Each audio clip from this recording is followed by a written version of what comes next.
హే everyone, మీ అందరికీ hot pot అంటే ఏంటో తెలుసా? ఐ థింక్ కొరియన్ సిరీస్ చూసే వాళ్ళందరికీ హాట్ పాట్ ఆబ్వియస్లీ తెలిసే ఉంటుంది.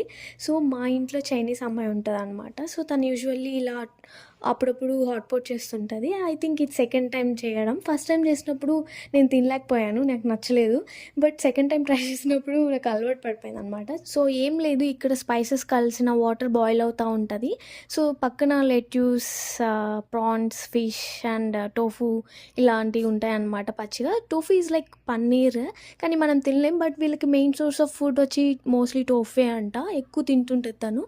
సో ఇవన్నీ యాడ్ చేసేసుకొని ఇలా చోప్ స్టిక్స్ తీసుకుని తినేయడమే. గెస్ వాట్, నేను ఈ కొరియన్ సిరీస్ చూసే ఈ చోప్ స్టిక్స్తో ఎలా తినడం నేర్చేసుకున్నాను. అండ్ నాకు వీటిలన్నిటిలో నచ్చింది ప్రాన్స్. తను ఆ వేస్టేజ్ అంతా క్లీన్ చేసి ఆ షెల్తోనే ఫ్రై లాగా చేసింది అనమాట. సో యూఎస్ వచ్చినప్పటి నుంచి ఒకసారైనా హాట్ పాట్ ట్రై చేద్దాం అనుకున్నాను. బట్ ఫైనల్లీ తను వల్ల ఒకసారి ట్రై చేశాను.